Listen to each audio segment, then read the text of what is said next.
घूमै छी खगड़िया बाजार में, एके घूमै छी तो मानस बाजार में।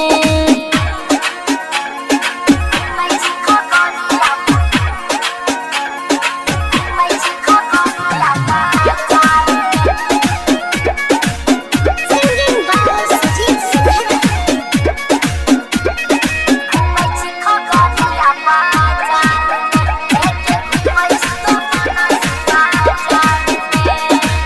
लाली लगाई के रूप सवारी के चालै छी जब रहिया के चाल, चल मत बहाली बड़ो बेकहानी, केहू काट ले तो गलिया के जान, केहू काट ले तो गलिया के जान। लाली लगाई के रूप सवारी के चालै छी जब रहिया के चाल, चल मत बहाली बड़ो बेकहानी, केहू काट ले तो गलिया के जान।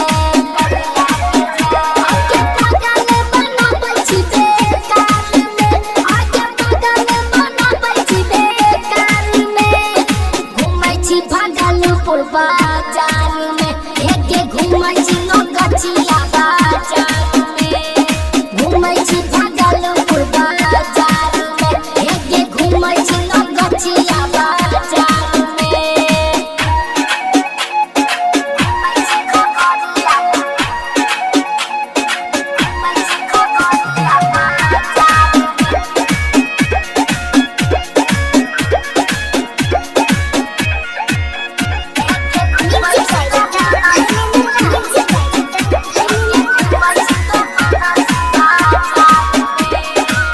चढ़ल जवानिया छोड़ै छौ पनिया, लै छौ सबो के जाने गोरी, पातर कमरिया टिकल नजरिया, तोड़ै छौ सबके ईमान गोरी, तोड़ै छौ सबके ईमान गोरी।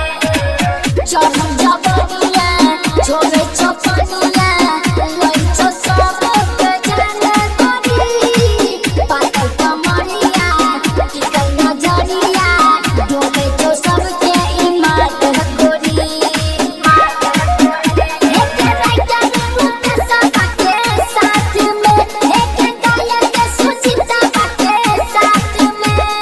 घूमै छी बेगूसराय बाजार में, एके घूमै छी